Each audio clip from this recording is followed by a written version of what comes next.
El título del mensaje de esta mañana es A la manera de Dios. Y para esto vamos a leer en Isaías capítulo 55, versos 6 en adelante, el llamado a entender la soberanía de Dios y su palabra. Me animaría a leer desde el verso 1, pero es más, si me acompañan desde la mesa de control, les animaría a leer desde el verso número 1, capítulo 55 de Isaías, que dice así, y lo leemos juntos en el nombre de Jesucristo. A todos los sedientos, venid a las aguas. Y los que no tienen dinero, venid, comprad y comed. Venid, comprad sin dinero y sin precio vino y leche. ¿Por qué gastáis el dinero en lo que no sacia? En lo que no es pan, y vuestro dinero en lo que no sacia. Oídme atentamente y comed del bien, y se deleitará vuestra alma con grosura. Inclinad vuestro oído y venid a mí y oíd, y vivirá vuestra alma. Y haré con vosotros pacto eterno, las misericordias firmes a David. He aquí yo lo di por testigo a los pueblos, y por jefe y por maestro a las naciones. He aquí llamarás a gente que no conociste, y gentes que no te conocieron correrán a ti por causa de Jehová tu Dios y del Santo de Israel que te ha honrado. Buscad a Jehová mientras pueda ser hallado. Llamadle en tanto que está cercano. Deje el impío su camino y el hombre inicuo sus pensamientos, y vuélvase a Jehová, el cual tendrá de él misericordia, y al Dios nuestro, el cual será amplio en perdonar. Porque mis pensamientos no son vuestros pensamientos, ni vuestros caminos mis caminos, dijo Jehová.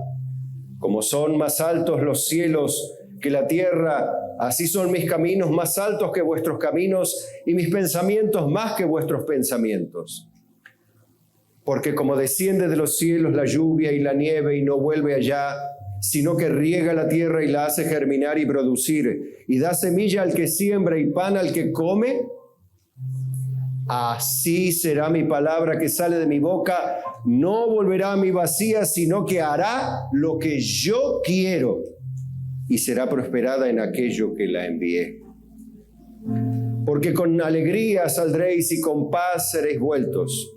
Los montes y los collados levantarán canción delante de vosotros, y todos los árboles del campo darán palmadas de aplauso.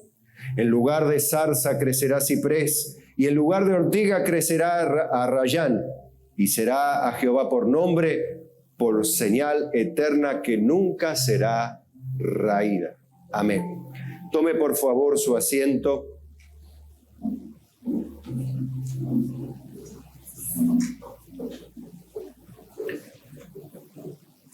Por supuesto, Isaías, el escritor de este libro, siendo instrumento de Dios para dejarnos hasta el día de hoy su palabra. Recuerde que estos escritos, particularmente el de Isaías, tiene ya 2700 años de antigüedad. Por supuesto, la palabra de Isaías no es la palabra de Isaías. La que está escrita aquí es la palabra inspirada por Dios, por mano de Isaías, por pluma de Isaías. Los originales, o copias de los originales, por los antiguos escribas, están en el museo en Israel, en museos, están extendidas estas copias de estos textos tan antiguos, 2700 años. Ninguna de las religiones de hoy, creencias de hoy, dioses de hoy, sistemas, cultura, nada de eso estaba vigente en aquel tiempo, ni se entendía así, ni de alguna manera se interpretaba así. Sin embargo, hay cosas que están hoy tanto como eran antes. La incredulidad, el orgullo, la soberbia, como lo es el homicidio, la traición, el adulterio, la fornicación, la mentira, el odio, el amor. Son cosas que, algunas de ellas, como el amor, eran antes de la caída del ser humano, y otras como el pecado, que a partir de la caída del hombre, son tan vigentes como lo fueron el primer homicidio en la humanidad, el de Caín para con su hermano Abel. El homicidio sigue siendo homicidio, la mentira sigue siendo mentira y la palabra de Dios sigue siendo la palabra de Dios. Ella no es ni antigua ni moderna, es eterna. De hecho, la misma experiencia de los hombres de la antigüedad es la misma experiencia de hoy. Gente que corre de aquí para allá tratando de creer en alguien o en algo, tratando de dar crédito a alguien por la necesidad del hombre que tiene de satisfacer en su interior ese sentimiento de vacío, de desesperanza. Ese enojo quizá que a veces es volcado contra Dios o contra sus representantes, por supuesto imperfectos, como los que podemos ver entre nosotros o a mí mismo, hombres imperfectos que de alguna manera también llevan el mensaje o la señal de la pertenencia a Dios y volcamos a veces el enojo contra ellos o contra Dios mismo por la impotencia de no poder satisfacer la necesidad que tenemos adentro, en lo profundo de nuestras almas, y buscamos llenarlas con una vida nocturna, con diferentes placeres que de alguna manera, como el drogadicto, como el fumador, como el alcohólico, trata de alguna manera de tapar, aunque sea circunstancialmente, esa angustia, esa sinsabor, ese para qué vivir, ese por qué el dolor, por qué la muerte. Y a veces ni hablamos de ello por el resentimiento que tenemos ante la ignorancia que sentimos, el enojo que sentimos por todo eso. Por supuesto, Dios no es hombre, Dios no ignora esto, Dios es Dios. Y le dice a los sedientos, venid. Pero no les dice, paguen su entrada y vengan, sino que al reino de los cielos la entrada es gratis. Pero aún siendo gratis, los hombres no la quieren recibir. No todos. Porque los sedientos son todos. No hay ningún hombre que diga, yo soy una persona que estoy satisfecha de la vida, quisiera vivir eternamente en la plenitud que vivo, quisiera comunicarle al mundo la plenitud que experimento todos los días de mi vida, lleno de gozo, de alegría, de paz infinita que quisiese comunicar. ¿Vio algún hombre así?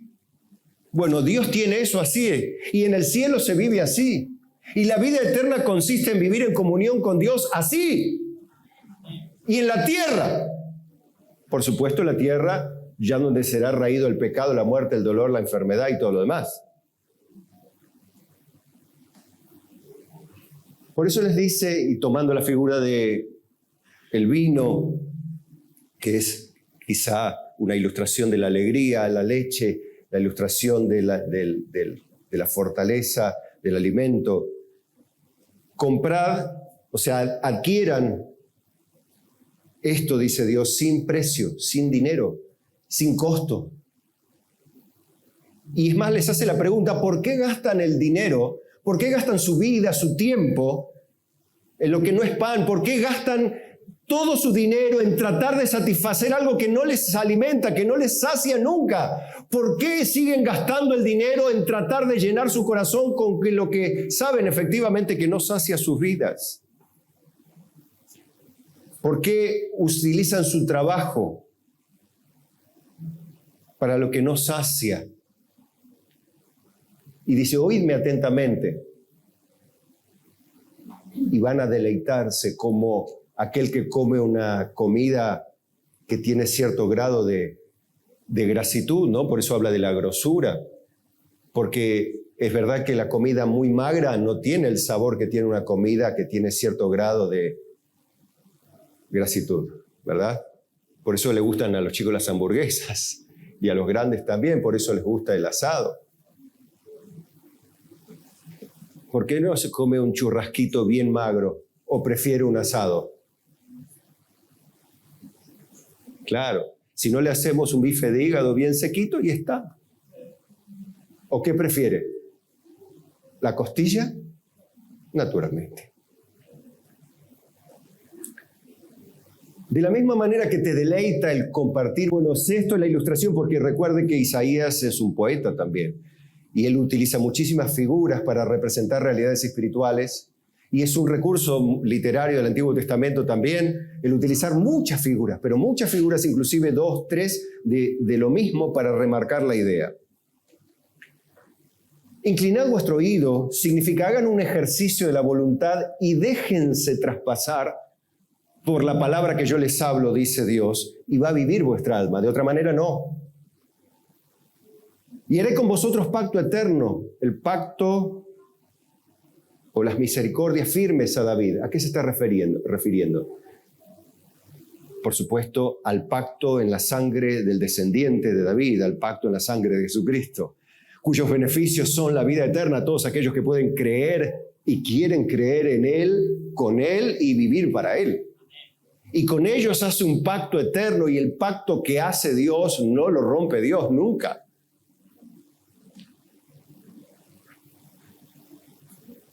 Pero les dice, busquen a Dios, verso 6, mientras puede ser hallado, en tanto que está cercano. Nosotros vivimos en una cultura, como en otras culturas, que todo lo que impulsan en general o es neutro o es antibíblico. Todas las personas de alguna manera tratan de creer en algo. El ateo, por lo menos, trata de creer o insiste en creer que no hay nada que creer, pero cree que no hay que creer en nada. Y está firme en lo que está creyendo, que no hay que creer en nada. Pero en algo está creyendo, en que no hay nada. Y el que de alguna manera quiere creer a Dios a su manera, trata de creer de alguna manera lo que la cultura recibe y lo que se acomoda a sus deseos, a su perspectiva personal. Sin embargo, Dios les dice a los pueblos, búsquenme mientras tienen tiempo, búsquenme mientras tienen vida, porque después de la muerte no hay tiempo para buscar a Dios. El tiempo para buscar a Dios es el tiempo de vida que Dios le da al hombre. Y le dice al hombre, deje el impío, o sea, el que está ajeno a la vida de justicia de Dios, su camino, y al hombre inicuo sus pensamientos. ¿Por qué los pensamientos? Porque conforme el hombre piensa, así el hombre es. Lo que el hombre piensa, eso es usted, lo que piensa, eso es lo que vive. De la manera que se expresa usted, se expresa porque eso es lo que piensa. Convicciones más o menos, pero es las que tiene. Y así usted se manifiesta, así vive. Delinque en algunas áreas porque piensa que está bastante bien, porque para usted no es delito. Hay personas que dicen, para mí esto no es pecado.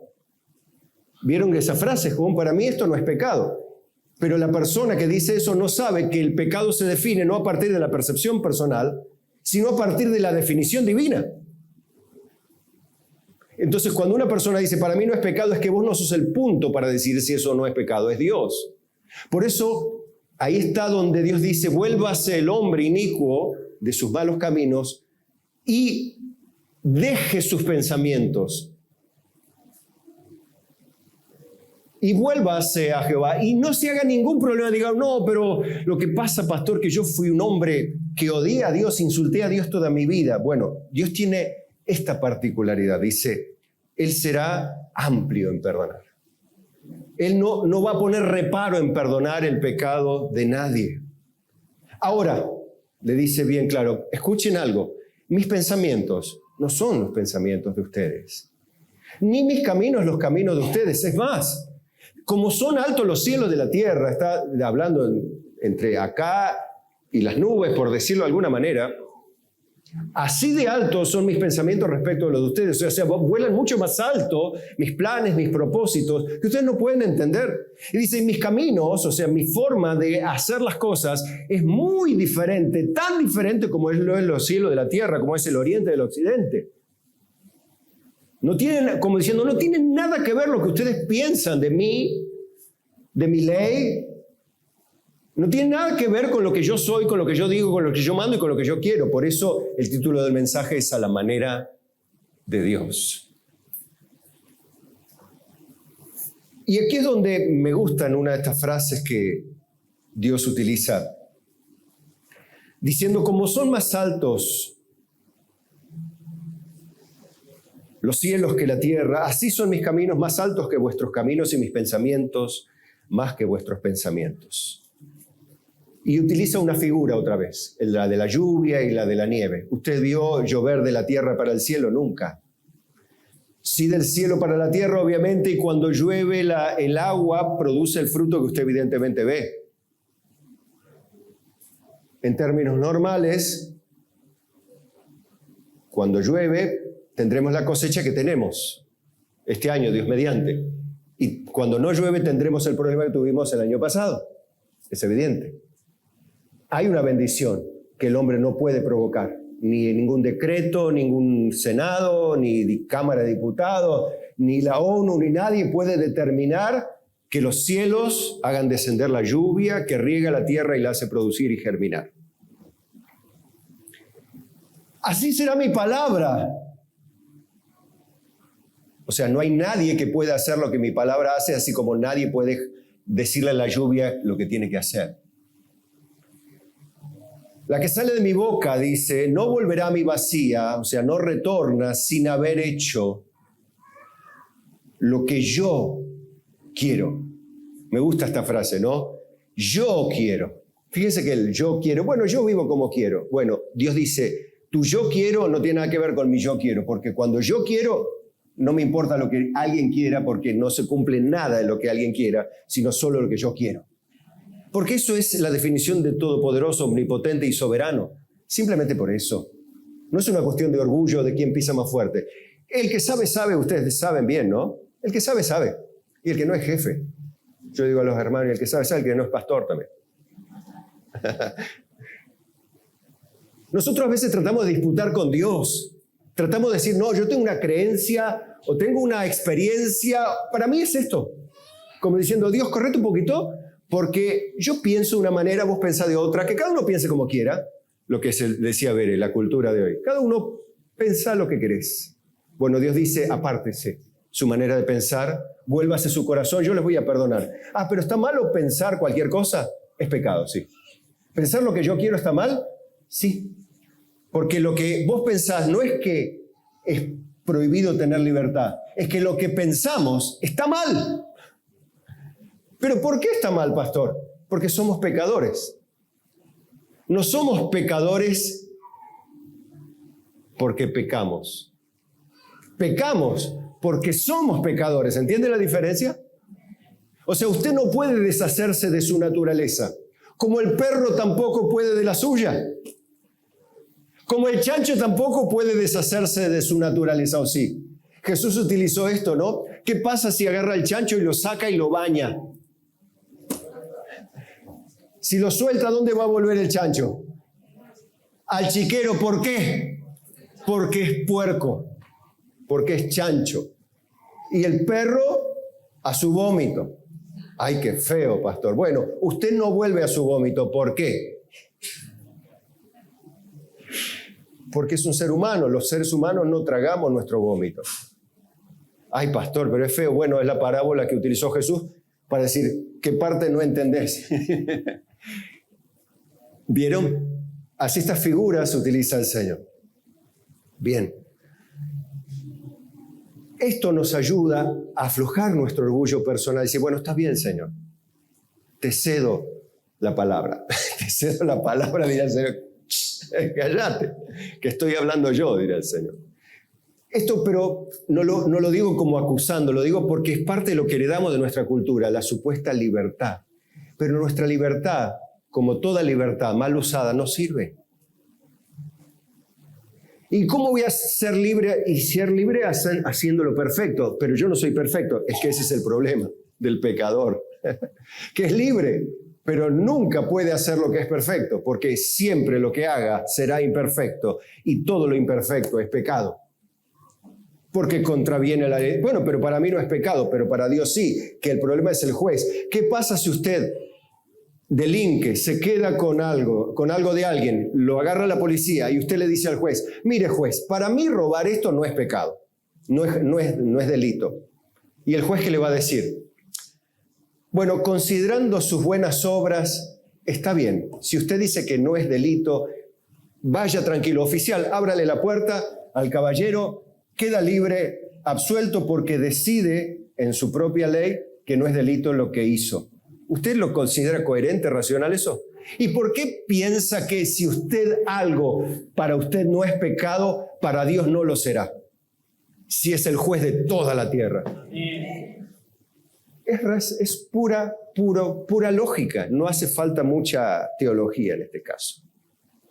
Les voy a contar un caso como la cultura ha trocado nuestra manera de pensar.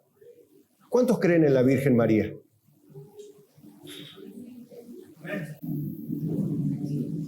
Bueno, yo le voy a cantar, Lucas 2 habla de la Virgen María. Le voy a contar la canción que cantó la Virgen María después de que el ángel Gabriel la visitó para anunciarle a quién iba a llevar en el vientre. Ella era la Virgen María. La visitó el ángel Gabriel. Ella estaba comprometida con José. Recuerden que en Navidad tuvimos una prédica con José, el esposo de María. No hablamos del pesebre, sino hablamos de José. Pero acá hablamos de la Virgen María. Y la Virgen María, cuando alguien le anunció los planes de Dios, diga conmigo, los planes de Dios, no los planes de María. Miren lo que cantó ella. Dice, entonces María dijo, engrandece mi alma al Señor, y mi espíritu se regocija en Dios, mi Salvador. ¿El Salvador de María quién es? Dios. Ella lo dijo. Porque ha mirado la bajeza de su sierva, pues he aquí desde ahora me dirán bienaventurada todas las generaciones. Porque me ha hecho grandes cosas el poderoso, santo es su nombre. Y su misericordia de generación en generación a los que le temen. Hizo proezas con su brazo, esparció a los soberbios en el pensamiento de sus corazones. Quitó los tronos de los poderosos y exaltó a los humildes. A los hambrientos colmó de bienes y a los ricos envió vacíos. Bueno, sigue el denominado Magnificat, así se habla en teología, del título de esta canción que espontáneamente María expresó después de haber recibido las noticias tan impactantes de llevar en su vientre, no habiendo tenido relación con José, la naturaleza humana de la persona de Jesucristo, el Señor, en su propio vientre. Imagínense qué mujer en la tierra tiene este privilegio. Ninguna. Es más, del hecho de solo de concebir, no por la acción de un hombre, sino por la sobrenatural intervención del Espíritu Santo de Dios, quien permitió que se formase de manera natural como cada uno de nosotros a partir de la primera célula somos formados en el vientre de nuestra madre. Pero ahí donde intervienen las células de nuestra madre y de nuestro padre, ¿verdad? Bueno, en el caso de Jesucristo no intervino ni la célula de María ni la célula de José, sino la naturaleza divina que Dios toma en la persona de Jesucristo. Nosotros vemos hoy cómo la cultura nos ha hecho pensar otras cosas. ¿Y se dan cuenta? Y la Biblia y su palabra revela otras cosas. Pero, pastor, a mí me contaron, bueno, está bien lo que tengo, a mí también me contaron cosas. Pero Dios dice, deje sus pensamientos, deje de pensar lo que le contaron y remítase a contar lo que Dios nos cuenta. Le voy a contar otro caso para que vea cómo la perspectiva a veces de la cultura, la sociedad donde vivimos, nos mina de tal forma la mente y el pensamiento que nos ayuda a autodestruirnos literalmente o a vivir de otra manera sin poder recibir los beneficios de Dios. Mire, vamos a ir a Juan capítulo 5. ¿Sabe qué historia le voy a contar? La historia de aquel hombre lisiado o enfermo en el estanque de Betesda. ¿Recuerdan? En Jerusalén estaba el estanque de Betesda, un estanque donde se decía, ¿qué se decía en ese estanque? Que era milagroso, sí, que venía un ángel de tanto en tanto y removía las aguas. Y el primero que se metía en el agua era sanado de su enfermedad. ¿Sí? Esa era la creencia. Bueno, ¿por qué les cuento esto? La Biblia relata esto porque tanto en aquel tiempo como hoy hay gente que cree que hay lugares donde hay un ángel que pasa o alguien que hace un milagro o alguien que hace cosas. Antes también pasaba lo mismo. Bueno, fíjense la perseverancia en la fe equivocada de un hombre que estuvo 38 años enfermo, 38.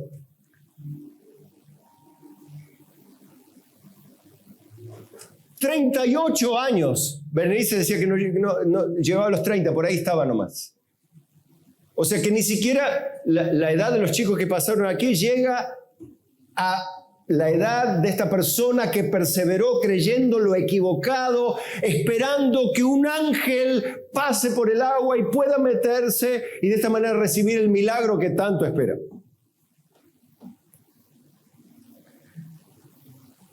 Pero Jesús pasa por el lado de este hombre, ese Jesús del cual les hablé, que nació de María.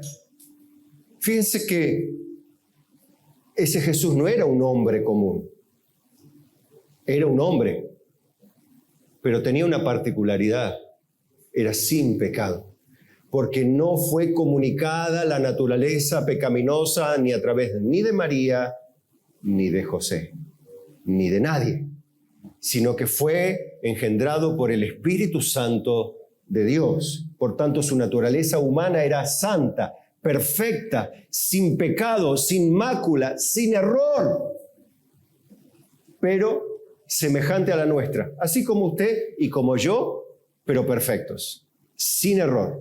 ¿Se imagina? Qué lindo, ¿no?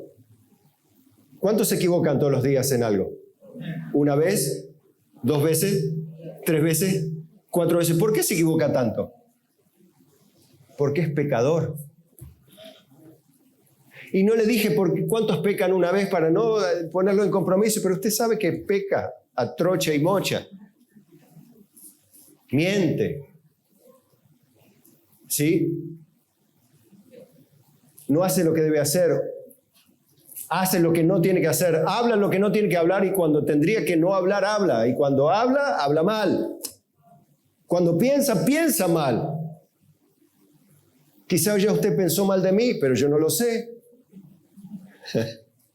¿De qué está hablando este pastor? Y esto y lo otro acá, quizá usted ya se llenó de ácido sulfúrico su mente.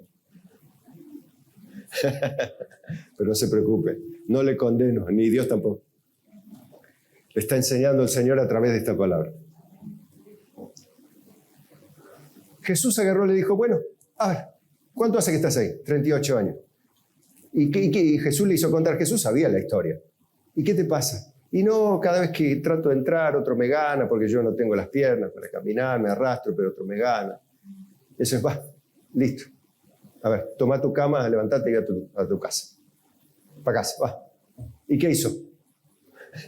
Saltó, se fue caminando. Imagínense la alegría de un hombre de 38 años tratando de ser sanado y viene un don nadie, porque Jesús, se le decían el carpintero, un hombre de Nazaret. A ver, dale, arriba, vamos. Porque no hizo ni una oración. En el nombre de Jesús recibe sanidad. Eso no hace el Señor. El Señor dice, va, arriba. ¿Por qué? Porque es Dios. Porque es Dios. Dios no necesita hacer espectáculos religiosos. Él dice, arriba, vamos. ¿Por qué? Porque su palabra es salud, su palabra es sanidad, su palabra es vida.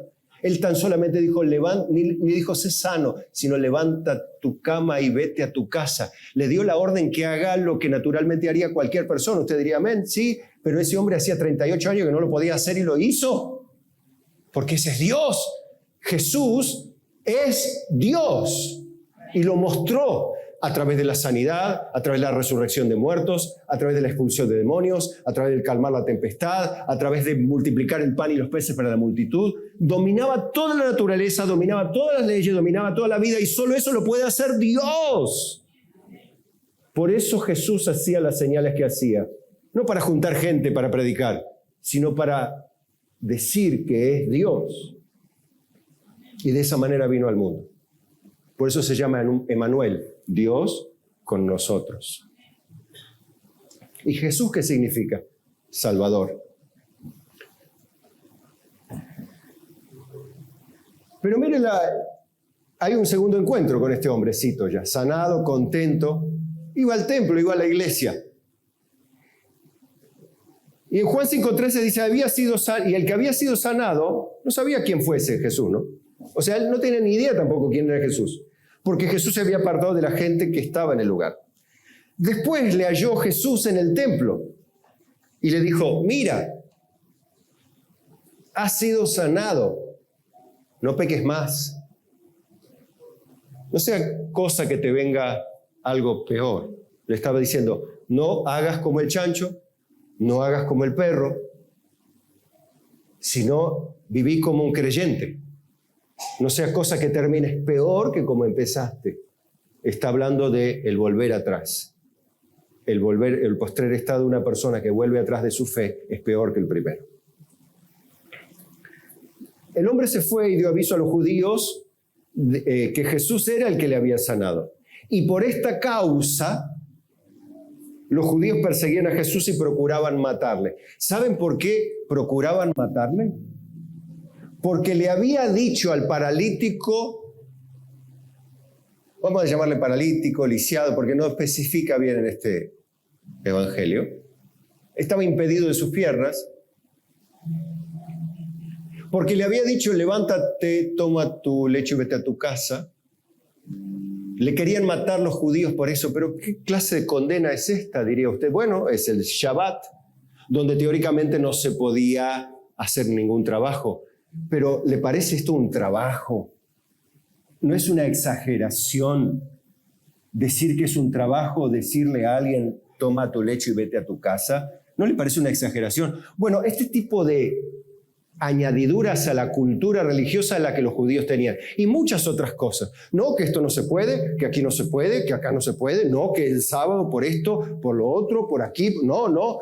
Y si no se lavaban las manos 7 veces, no podían comer. Había que lavarse las manos 7 veces. ¿Por qué? Por esto, por contaminación ritual, ya era pecado. Fíjese que la gente llama pecado lo que no es pecado y no le llama pecado lo que sí verdaderamente es. ¿Y eso por qué es? Porque sus pensamientos son otros, diferentes a los de Dios. Pero pastor, no eran judíos, pero ya ve cómo eran judíos. Tenían la ley de Moisés, tenían los escribas y los fariseos responsables de enseñar la Biblia, que en ese caso era el Antiguo Testamento solamente. ¿Sí? Recuerde que el Antiguo Testamento fue canonizado como lo tenemos hoy 70 años antes de Cristo. O sea que ya la Biblia estaba, por decirlo así, no había libros como esto, pero ya estaba encuadernadita. Y así todo, tenían otra historia ellos en la mente. Pero ¿cómo que el Shabbat iban a quebrantar y lo querían matar a Jesús por esto? ¿Usted lo haría? Bueno, pero si usted fuera como los judíos, lo haría por otra cosa. ¿Por qué? Porque somos pecadores, hermano. Por eso lo haríamos igual, con nuestras creencias. Porque a nosotros nos parece que eso está mal, que eso no debe ser así, que eso es otra cosa, que no puede ser. Así de la misma tontera, torpeza, necedad que los judíos cometían, hoy cometemos otra clase semejante de torpezas y necedades, condenando lo que no es condenable y declarando limpio lo que es absolutamente condenable a los ojos de Dios.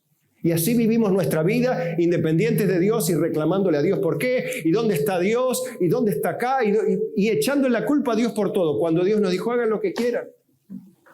Y hacemos lo que queremos y así nos va. Y así todos no nos arrepentimos para acercarnos a Dios. Ahora, según leí, ¿las puertas del cielo están cerradas para todo aquel que venga a Él? No, ¿están abiertas? ¿Y por qué el hombre no viene? Por orgullo. por soberbia, por no reconocer que se equivocó en su manera de pensar, su manera de evaluar las cosas, su manera de llevar las creencias. Estaban erradas, pero a todos nos cuesta reconocer nuestros errores. Y en la medida que más soberbios, orgullosos, autosuficientes somos, más independientes, más nos cuesta. ¿O no? Los más cabezaduras digan amén conmigo. Amén.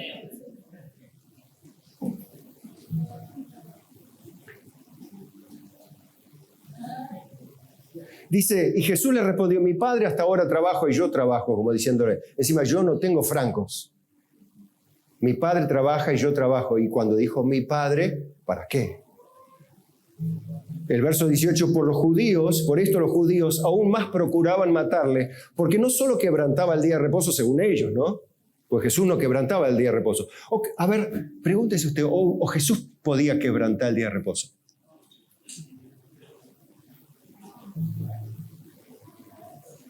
Si la ley de Moisés marcaba el día de reposo, ¿o no?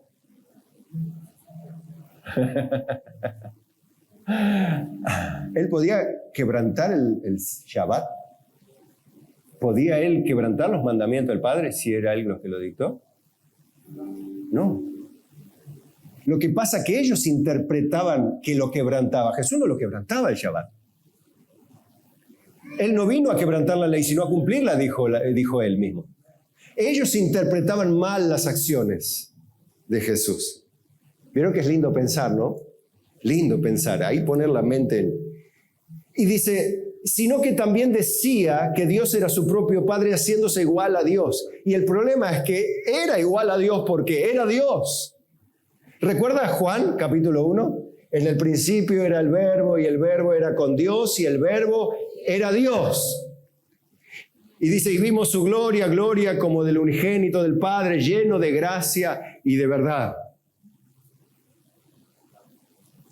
Habitó entre nosotros, ¿no? Dice, y a los que le recibieron, a los que creen en su nombre, a estos les dio potestad de ser hechos hijos de Dios, los cuales no son engendrados por voluntad de carne, ni de sangre, ni de varón, sino de Dios. Amén.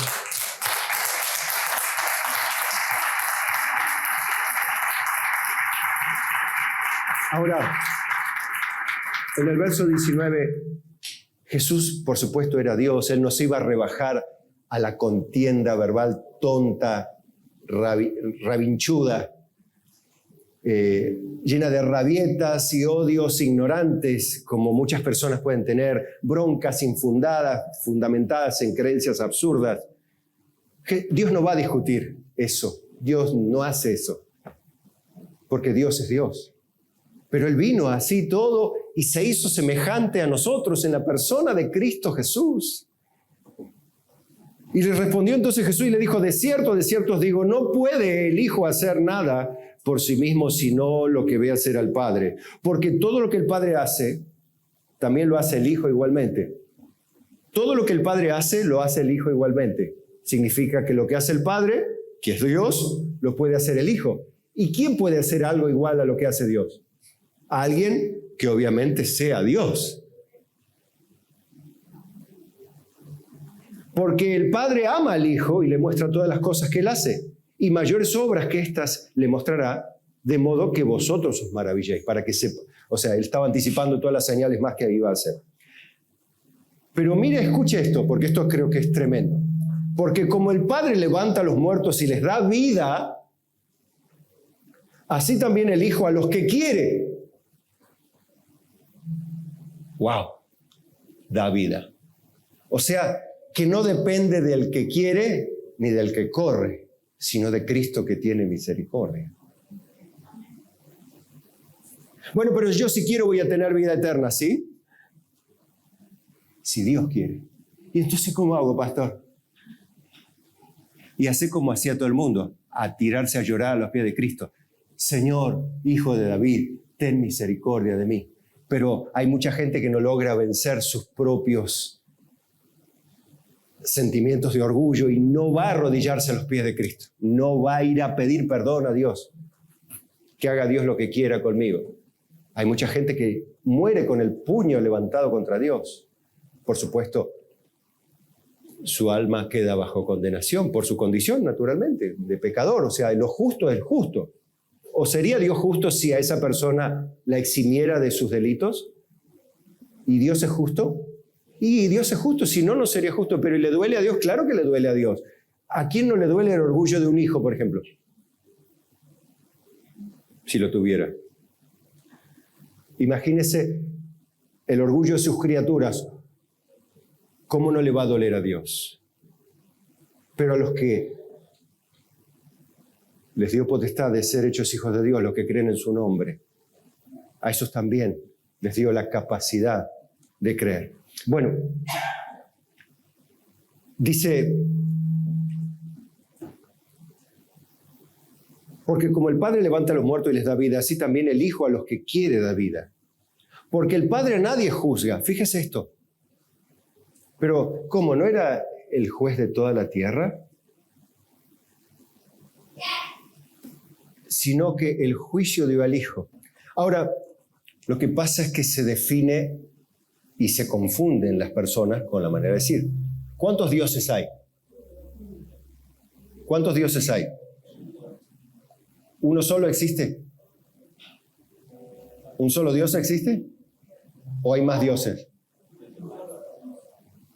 Dios mismo dijo, porque hay un solo Dios, pero hay un solo mediador entre Dios y los hombres, Jesucristo.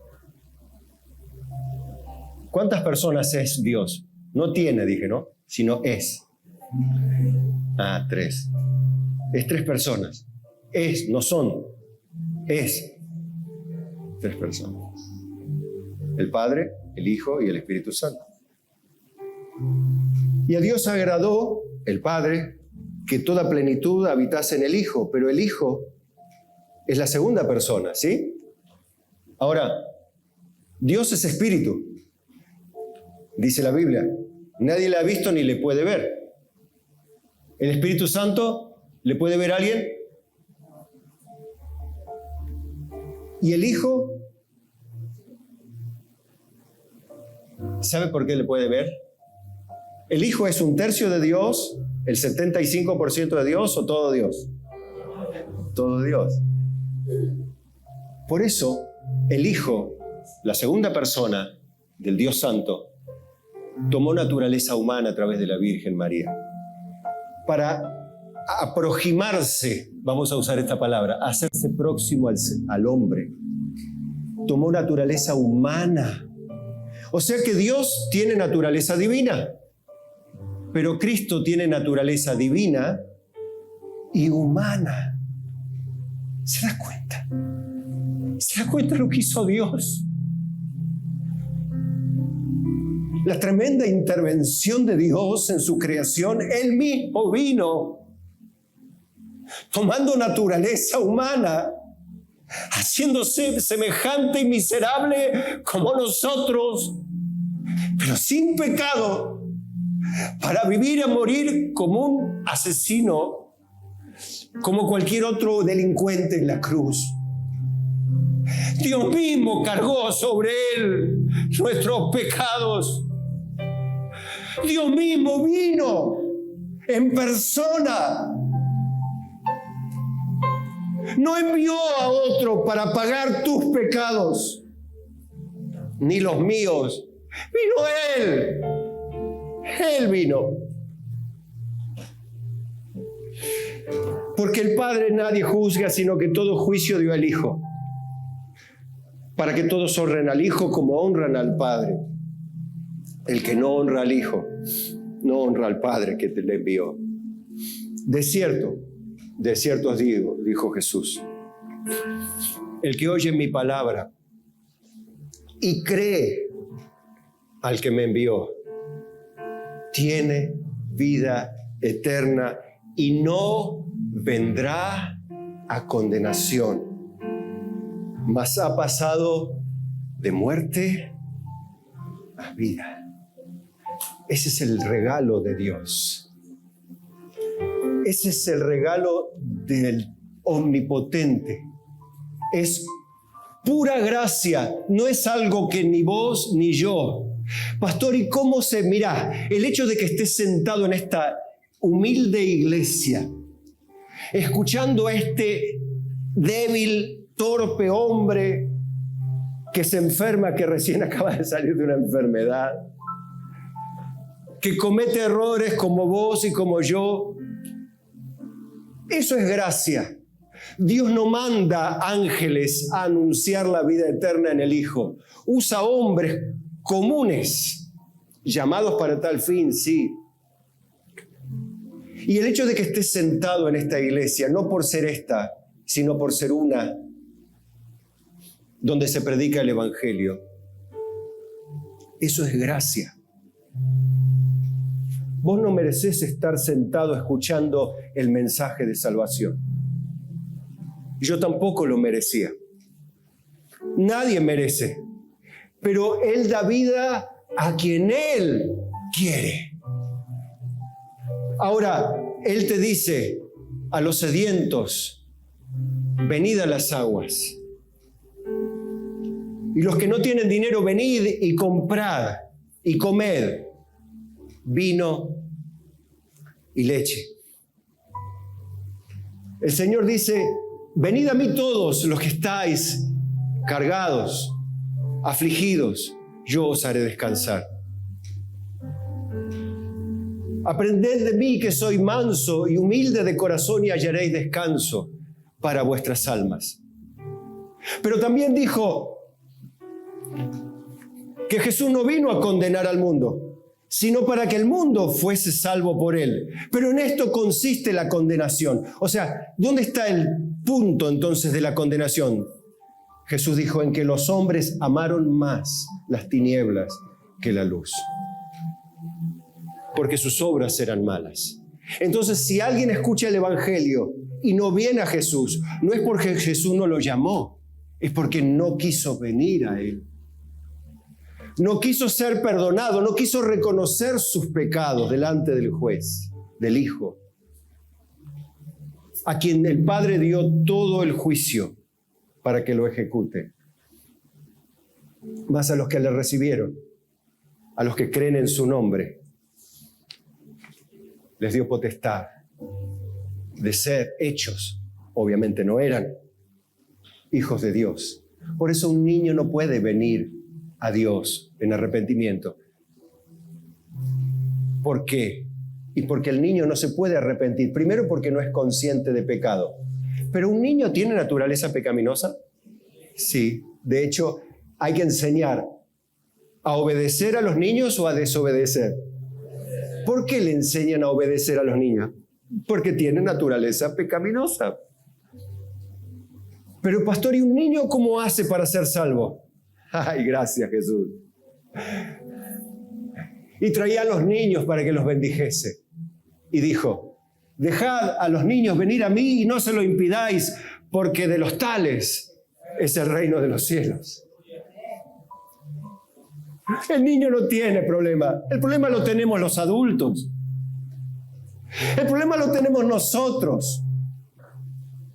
El problema somos nosotros, que somos conscientes de nuestros pecados y amamos más la ausencia de la verdad, la ausencia de la luz. No queremos la verdad, queremos nuestra creencia, nuestros pensamientos, nuestra manera de vivir, nuestra manera de andar. Queremos vivir como a nosotros nos parece porque somos libres. ¿Sí? Dios no va a quebrantar esa libertad. Él te dio la libertad para que escojas. Pero si hoy, en esta mañana, ante esa elección que a vos te toca, escoges amar a Cristo, amar su ley, amar su palabra. No te preocupes por tus pecados, por más graves que sean. No te preocupes por todo lo que hayas hecho, porque todos tus pecados ya Cristo los pagó en la cruz. Solo te queda recibir la gracia, pero eso ya está en tus manos. Lo que yo sé, que si recibís la gracia es porque Dios así lo ha querido y lo alabaré eternamente por eso. Ya no hay condenación para los que están en Cristo Jesús. Las cosas viejas pasaron y aquí hay una nueva criatura. Y todas las cosas son hechas nuevas. Vida eterna con Dios para siempre. Amén.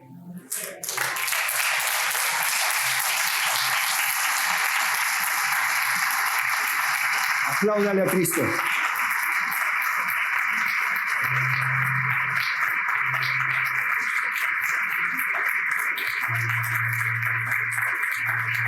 Gracias, Señor.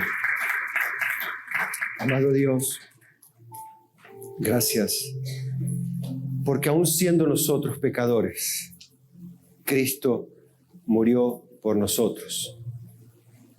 De tal manera tú amaste al mundo, Señor, que enviaste a tu Hijo unigénito para que todo aquel que en él crea no se pierda, mas tenga vida eterna. Gracias, Señor, por la luz de tu palabra, por tu verdad que alumbra los ojos, porque así dice tu palabra, porque tus mandamientos alumbran y alegran el corazón.